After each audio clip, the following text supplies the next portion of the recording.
Every crime is a wound on the world. We're here to dissect it, layer by layer, to find the truth buried within. This is Anatomy of Crime. The hills surrounding Florence are ancient, rolling swells of earth that cradle civilization in their folds. They are a landscape of profound beauty and deep time, where cypress trees stand like dark green exclamation points against a sky of impossible blue. By day, tourists and locals alike bask in the Tuscan sun, surrounded by the scent of olive groves and vineyards. But when night falls, a different character emerges. The hills grow quiet, secretive. The winding country lanes, unlit and remote, become arteries of darkness, perfect havens for lovers seeking privacy in the cramped intimacy of a fiat. It is a place where romance and isolation become indistinguishable. And it was in this isolation that a nightmare took root. Imagine it, a warm summer evening. You are young, in love. The world outside your small car has faded to insignificance, replaced by the sound of your partner's breathing, the gentle chirping of crickets in the tall grass. You are hidden away, safe in your own small world. Then, a shadow moves at the edge of your perception, a glint of metal in the faint moonlight.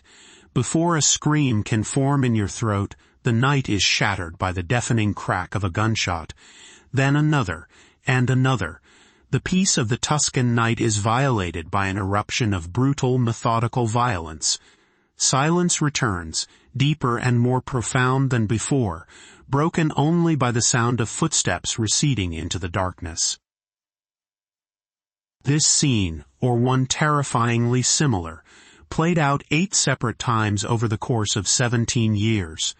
16 victims, all couples, murdered in their cars in lovers' lanes scattered throughout the Florentine province. The killer, dubbed Il Mostro di Firenze, the Monster of Florence, became a figure of national dread. A phantom who materialized from the darkness executed his victims with a .22 caliber Beretta, and then vanished. But the horror did not always end with the gunshots. In most of the attacks, the killer performed a grotesque ritual, using a sharp blade to mutilate the female victims, a signature that was both a taunt and a terrifying calling card. For nearly 2 decades, Italy was held captive by this specter. Who was he? A lone madman, a member of a satanic cult, a group of voyeuristic killers. The questions multiplied with each double murder, and the investigation, one of the longest and most expensive in Italian history, became a national obsession. But this story is not simply about the search for a killer. It is about a search that went so profoundly, so catastrophically wrong, that it arguably became a greater tragedy than the crimes themselves. The investigation was a labyrinth of false leads, forced confessions, institutional rivalry, and wild, unsubstantiated theories that ruined innocent lives and allowed the real killer to operate with impunity. Today, on Anatomy of Crime, we will not focus on the phantom in the dark. Instead, we will dissect the real, tangible horror of this case, the anatomy of a bungled investigation. We will explore how a series of catastrophic failures by police, prosecutors, and the judiciary turned a hunt for a serial killer into a modern-day witch hunt, a sprawling, chaotic narrative that consumed careers, destroyed families, and ultimately left the identity of one of the world's most infamous murderers shrouded in mystery and doubt.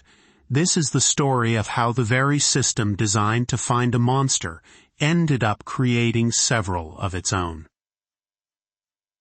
The story of the Monster of Florence begins, paradoxically, with a crime that no one, at the time, recognized as the work of a serial killer.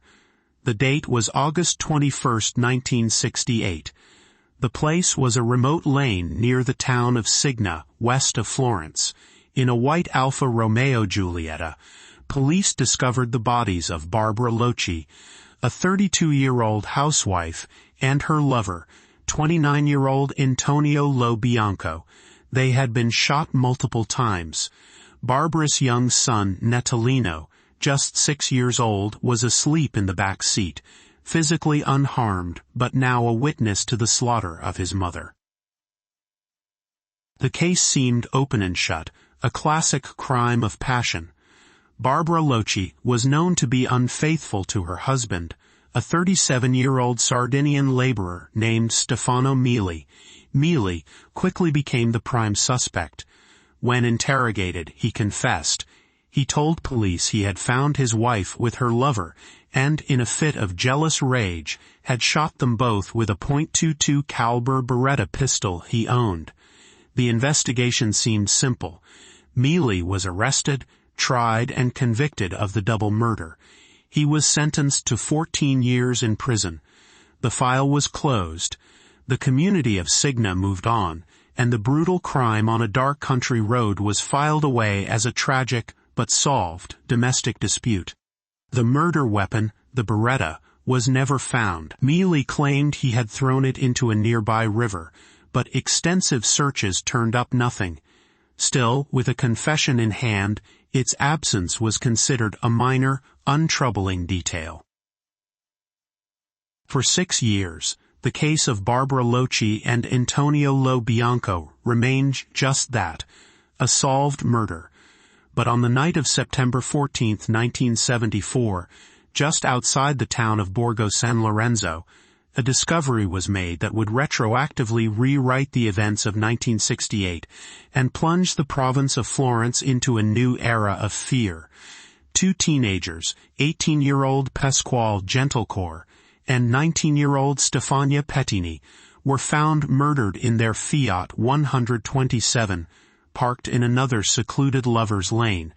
They had been shot repeatedly, but this time the killer had done something else. After shooting them, he had dragged Stefania's body from the car and stabbed her nearly 100 times in a frenzy of post-mortem violence. Then, with surgical precision, he had excised her pubic region with a sharp knife.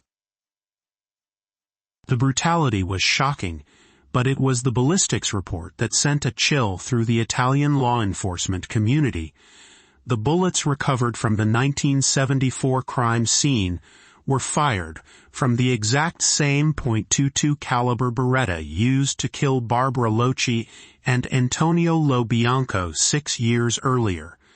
The gun that Stefano Mili, currently in prison, claimed to have thrown into a river. Suddenly, the tidy conclusion of the 1968 case fell apart. Mili couldn't have committed this new murder. He was incarcerated. This meant one of 2 things. Either he had an accomplice who still had the gun, or Mili was innocent of the first murder altogether. Investigators were forced to confront a horrifying reality. The killer of the 2 couples was still at large. The press latched onto the story, and a new name was born for this faceless predator. Il Mostro, the Monster of Florence, had officially arrived, and his reign of terror was just beginning. The realization that a serial killer was at large sent investigators scrambling back to Stefano Mili. His confession was now worthless. Under renewed questioning, Mili's story began to change, twisting and turning into a series of contradictory and often nonsensical claims. He retracted his confession and began pointing fingers, weaving a tangled web of accusations that would ensnare his relatives and acquaintances from the close-knit Sardinian community in Florence. He first accused 2 of his brothers, then a brother-in-law, Giovanni Mili. He then changed his story again, implicating a man named Francesco Vinci, another Sardinian who had allegedly been one of Barbara Locci's many lovers. This flurry of accusations sent the investigation down its first disastrous rabbit hole, the Pista Sarda, or the Sardinian Trail. For years, prosecutors and the Carabinieri, Italy's national military police, became convinced that the murders were not the work of a lone, sexually motivated killer, but were instead rooted in a complex vendetta within the Sardinian immigrant community. They theorized that the 1968 murder was an honor killing, and the subsequent murders were committed by the same group to cover their tracks or to silence potential witnesses. This theory, based almost entirely on the unreliable and ever-shifting testimony of Stefano Mili, set the tone for the entire investigation to come. A preference for complex conspiracy over the simpler, more terrifying possibility of a lone psychopathic predator.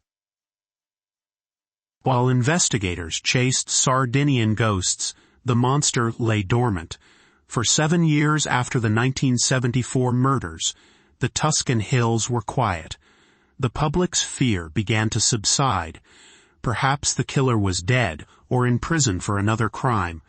But on the night of June 6, 1981, he returned. Near Scandici, the bodies of 30-year-old Giovanni Foggi and his 21-year-old girlfriend, Carmela Denuccio, were found in their car.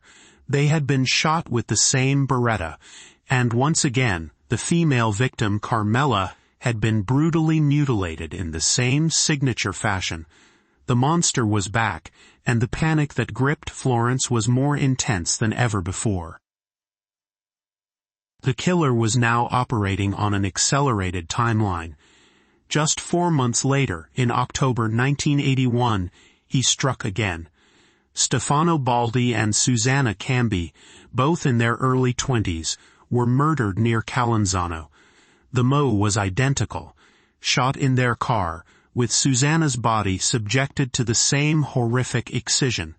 The press went into a frenzy. The Monster of Florence was no longer a local horror story. He was a national phenomenon. The police were under immense pressure, and their focus on the Sardinian clan intensified. Based on Stefano Mili's dubious claims, they arrested Francesco Vinci, the man Mili had accused years earlier. They also arrested his brother-in-law and another associate. The theory was that Vinci was the mastermind. The public, desperate for a resolution, breathed a collective sigh of relief. The monster, it seemed, was finally behind bars. They were wrong. On June 19, 1982, while Vinci and the other Sardinians were in custody, the monster struck again.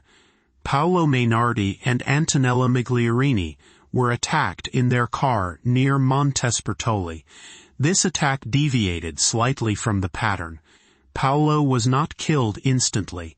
He was found alive, though he died in the hospital the next day. Unable to give a description of his attacker, Antonella was shot and killed. Crucially, the killer was apparently interrupted before he could perform the mutilation.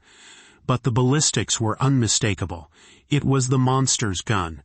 The attack was a brazen message to the authorities. You have the wrong men. The arrests of the Sardinians had been a catastrophic mistake. Francesco Vinci and the others were eventually released, their lives and reputations shattered, while the real killer roamed free, emboldened by the incompetence of his pursuers. The 1982 murders marked a turning point. The failure of the Sardinian theory left the investigation in disarray. There were no leads, no suspects, and no discernible motive beyond a terrifying ritualistic bloodlust. The two major police forces in Italy, the Carabinieri and the Polizia di Stato, were often working at cross purposes, hoarding information and pursuing competing theories in a display of institutional rivalry that severely hampered the investigation. The public, meanwhile, was terrified. A culture of fear descended upon the Florentine countryside. Lovers' lanes, once symbols of romance, were now seen as death traps. The police issued warnings, plastering posters in popular spots urging couples not to park in isolated areas. Some towns even imposed curfews. The monster was not just killing people. He was killing a way of life, infecting the idyllic Tuscan landscape with a deep and abiding sense of dread. The killer, for his part, seemed to revel in the chaos he created. He was patient, methodical, and invisible. His victim selection appeared random, crossing nationalities and social classes. In September 1983, he murdered 2 young German men, Horst Wilhelm Meyer and Jens Uwe Rusch, who were sleeping in their Volkswagen van. The attack was initially confusing to investigators. The victims were both male, breaking the established pattern. It was only later that it was speculated the killer, peering into the van in the dark, may have mistaken one of the men, who had long blonde hair, for a woman. There was no mutilation, but the Beretta's signature was undeniable. The monster's hunting ground was expanding, and his victimology was becoming terrifyingly unpredictable. 1 year later, in July 1984, he returned to his original script. Near Viccio, Claudio Stefanacci and Pia Gilda Rontini were murdered. Pia was mutilated, but this time the killer did something even more audacious. Along with the usual gruesome excision, he also removed her left breast, and then he decided to communicate directly with his pursuers. A few days after the murder, an envelope arrived at the office of the prosecutor, Silvia della Monica.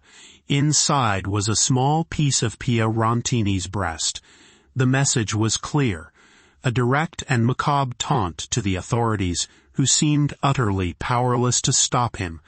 The act solidified the monster's image as an intelligent, calculating predator who was not just killing, but performing for an audience, deriving a perverse satisfaction from the terror and confusion he was sowing.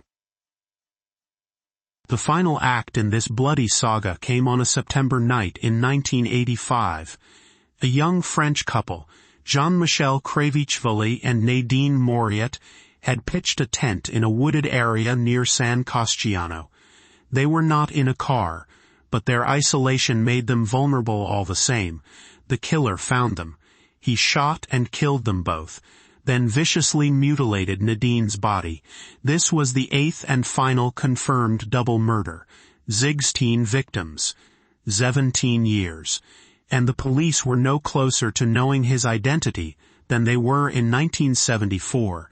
After the 1985 murders, the Monster of Florence fell silent. The gun was never fired again. The killings stopped as mysteriously as they had begun. But the hunt for Il Mostro was about to enter its most bizarre and destructive phase. With the Sardinian trail a cold, embarrassing dead end, the investigation needed a new focus, a new monster to blame, and they found him in the form of a coarse, semi-literate farmer from the town of Mercatali. His name was Pietro Pacciani. Pacciani was, by all accounts, a brutish and unpleasant man.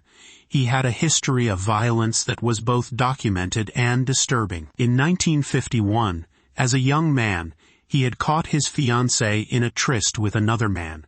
In a jealous rage, he stabbed the man to death, and then raped the woman next to her lover's dying body.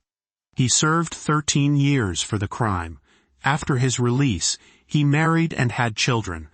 But his life was marked by reports of domestic abuse. He was accused of molesting his own daughters, of being a violent drunk, and of engaging in strange voyeuristic behavior. He was, in short, the perfect suspect, a known killer, a sexual deviant, and a social outcast. The lead that pointed to Pacciani came from an anonymous letter sent to the police. An informant claimed that Pacciani was the monster. When investigators began to dig, they built a circumstantial case that seemed, at first glance, compelling. They found that Pacciani owned sketching paper of the same type used in the taunting letter sent to the prosecutor. A search of his property turned up a single .22 caliber bullet of the same brand, Winchester Series H, used in the murders. It was a common type of bullet, but in the absence of other leads, it was treated as a smoking gun. Neighbors reported his strange habits, his peeping, his sudden unexplained wealth after some of the murders. He was a perfect fit for the psychological profile of the killer, a loner, full of rage, with a history of sexual violence. In 1991, Chief Prosecutor Piero Luigi Vigna officially named Pietro Pacciani as the primary suspect. He was arrested in January 1993. The subsequent trial, which began in 1994, was a media circus. It was Italy's trial of the century. Pacciani, with his rough farmer's hands and crude, often profane courtroom outbursts, played the part of the country bumpkin monster perfectly. The prosecution, led by Vigna, painted him as a cunning, sadistic killer who had terrorized the region for years. They presented their circumstantial evidence, the bullet, the paper, the witness testimony about his character. The defense argued that Pacciani was being framed, that he was an easy scapegoat, a convenient monster, for an investigation desperate to close the books on its most infamous case. The trial was a spectacle of Italian justice. Witnesses contradicted themselves. Evidence was flimsy. Pacciani himself was a disastrous witness in his own defense, often responding to questions with vulgarities and denials that only made him seem more guilty. The prosecution's case was largely built on character assassination rather than hard evidence. There was no DNA, no fingerprints, no confession. The murder weapon was still missing. Nevertheless, the jury was convinced. In November 1994, Pietro Pacciani was found guilty of 7 of the 8 double murders and sentenced to multiple life terms. The nation celebrated. The monster, it seemed, was finally caged. But the celebration was premature. The Italian legal system allows for multiple levels of appeal, and Pacciani's case was far from over. In 1996, an appellate court took another look at the evidence, or lack thereof. The appeals court judge, Francesco Ferri, systematically dismantled the prosecution's case.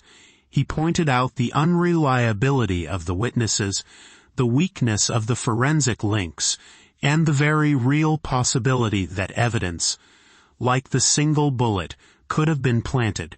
He concluded that there was insufficient proof to convict Pacciani beyond a reasonable doubt. In a stunning reversal, Pietro Pacciani was acquitted of all charges and ordered to be released.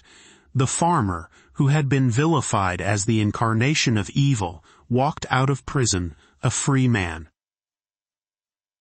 The acquittal sent the prosecution reeling and threw the entire case back into chaos.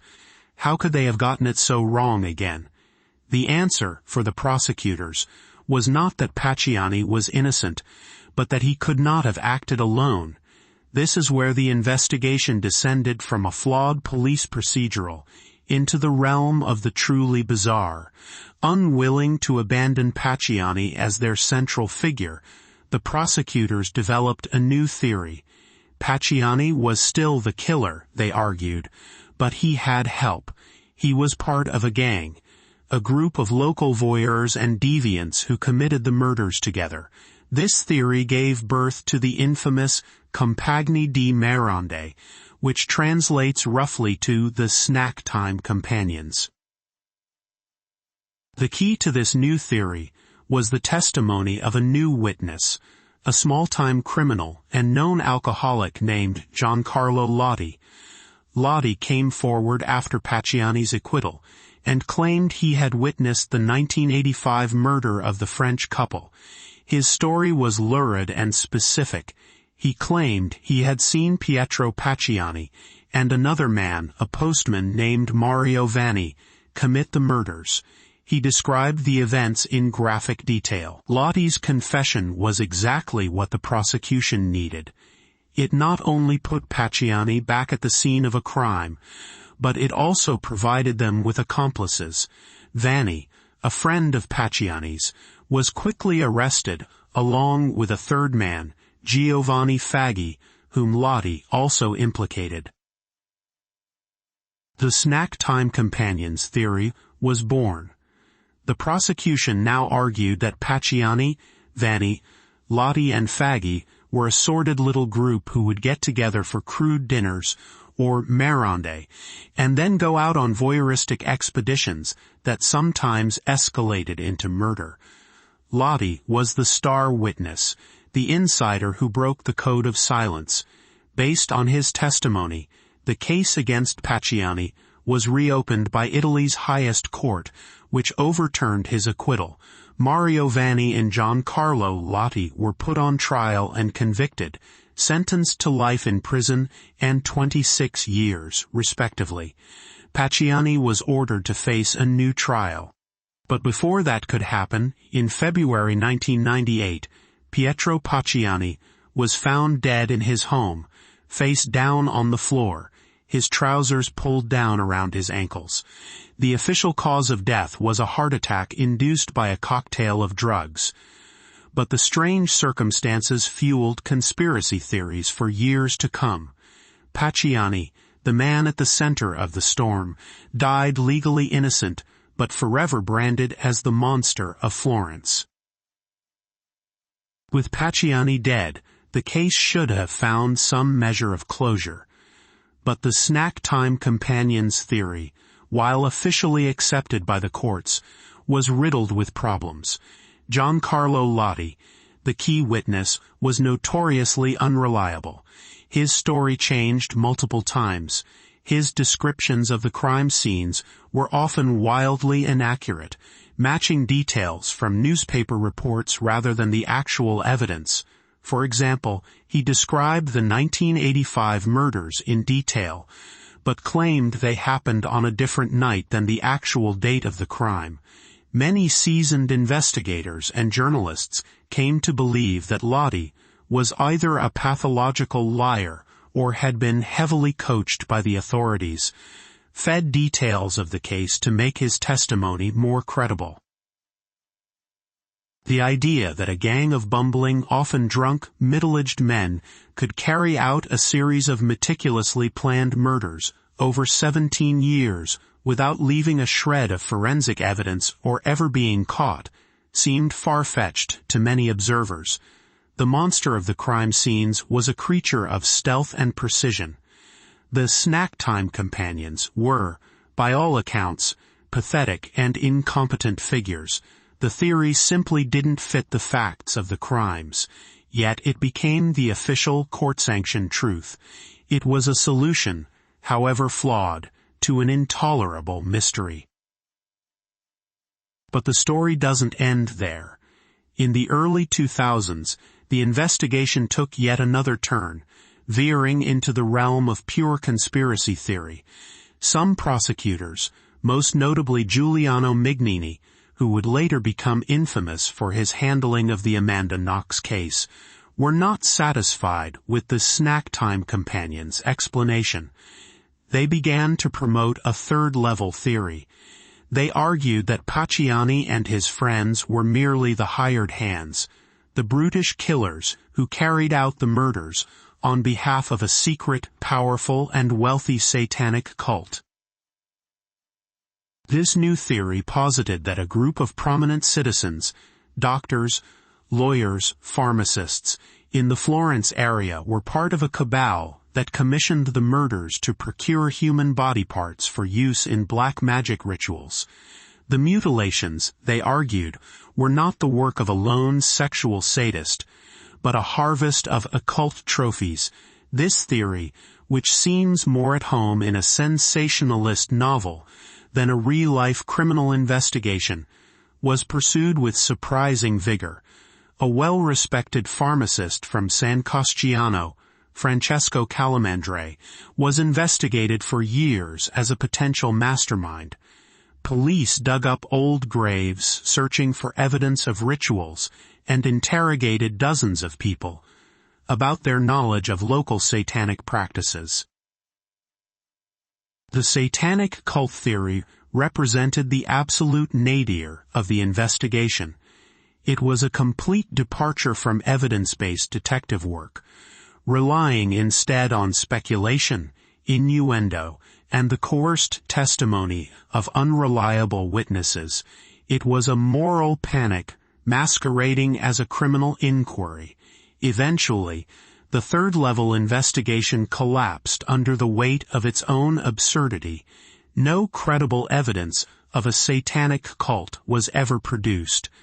The charges against Calamandre and others were eventually dropped, but the entire affair served to further muddy the waters, burying the truth of the Monster of Florence under yet another layer of speculation and fantasy. The utter chaos of the official investigation created a void that was filled by journalists, authors, and amateur sleuths, each with their own theory. Perhaps the most famous of these independent investigators were the Italian journalist Mario Spezzi and the American fiction author Douglas Preston. Together, they wrote a book called The Monster of Florence, in which they not only documented the failures of the police, but also proposed a new suspect. Their theory centered on a different man, Antonio Vinci, the son of the originally accused Sardinian Francesco Vinci. They argued that Antonio Vinci had a motive, the means, and the opportunity, and that he fit the profile far better than Pacciani or his companions. Their work, however, was not welcomed by the Italian authorities. In a shocking turn of events that perfectly encapsulates the paranoid and defensive nature of the official investigation, Spezzi and Preston found themselves targeted by the very system they were critiquing. In 2006, Mario Spezzi was arrested and thrown in jail, accused of planting evidence and obstructing the investigation. Douglas Preston was interrogated for hours and formally named as a suspect, accused of the same crimes. It was a clear act of intimidation, an attempt by the prosecutor, Mignini, to silence his most prominent critics. The charges were eventually thrown out, but the incident sent a clear message. In the world of the Monster of Florence, questioning the official narrative was a dangerous act. So, what went wrong? How could one of the most high-profile investigations in modern European history fail so completely for so long? The anatomy of this particular failure is complex, a pathology with multiple points of origin. Firstly, there was a profound lack of cohesive command. The rivalry between the Carabinieri and the state police created a fractured investigation where information was not shared, and competing teams pursued their own pet theories, often to the detriment of the overall case. There was no single, unified task force directing the hunt. Secondly, there was a critical failure of forensic science. In the early years of the investigation, crime scene management was poor. Evidence was contaminated or lost. The key piece of evidence, the series of bullets and shell casings from the .22 Beretta, was the only thing linking the crimes. But even it was handled with a startling lack of rigor. The investigators were working in a Predna era, but even by the standards of the time, their forensic work was subpar. This lack of hard physical evidence forced them to rely on something far more malleable and dangerous: witness testimony. This leads to the third and perhaps most significant failure: a pervasive and systemic confirmation bias. Once investigators settled on a theory, whether it was the Sardinian clan or Pietro Pacciani, they became psychologically incapable of seeing evidence that contradicted it. They filtered all information through the lens of their chosen narrative. They put immense pressure on witnesses to provide testimony that fit their theory, leading to coerced statements and outright perjury. They saw what they wanted to see. Pietro Pacciani was a monster, therefore he must be the monster. It was a simple, satisfying story, and they clung to it long after the evidence had shown it to be false. Finally, the investigation was a victim of the very culture it was trying to protect. The Italian justice system, with its powerful prosecutors and complex appeals process, created an environment where narratives could be endlessly rewritten, and legal battles could drag on for decades. The intense media pressure and public panic created a demand for answers, any answers, that encouraged prosecutors to pursue weak cases and fantastical theories rather than admit they were stumped. The hunt for the monster became a national drama, and in that drama, a satisfying story often took precedence over the inconvenient truth. In the end, what is the legacy of the Monster of Florence? There are the 16 lives lost, the families shattered, the years of terror that haunted an entire region. But there is also the legacy of the investigation itself. The lives of the wrongly accused, the Sardinians, Pacciani, Calamandre, were ruined by a system that failed them. The convictions of Mario Vanni and Giancarlo Lotti stand, but they are built upon a foundation of testimony that many believe to be a lie, leaving the official solution feeling hollow and unjust. The actual Beretta pistol, the single most important piece of physical evidence, was never recovered. Today, the case of the Monster of Florence is officially closed, but it is far from solved. The identity of the killer, or killers, remains one of true crime's greatest enigmas. Was it Pacciani? Was it a member of the Sardinian clan? Was it the suspect, identified by Spezzi and Preston? Or was it someone else entirely? A name never once mentioned in the thousands of pages of case files. A true phantom who watched from the shadows as the authorities chased his ghost through a maze of their own making. We will likely never know for certain. The anatomy of this case, therefore, is not the anatomy of a killer's mind, but the anatomy of a systemic collapse. It is a cautionary tale about the dangers of tunnel vision, the corrosive effects of institutional pride, and the human desire to find simple narrative order in the face of random, terrifying chaos. The Monster of Florence did not just leave a trail of bodies in the Tuscan hills. He left a legacy of doubt. He exposed the weaknesses in a nation's justice system and showed how the hunt for a single predator could, in its desperation, become a monstrous force in its own right. The true killer, whoever he was allowed to simply disappear, his identity protected not by his own genius, but by the profound and tragic incompetence of those who hunted him. This has been Anatomy of Crime, where the truth is never simple, but always worth seeking.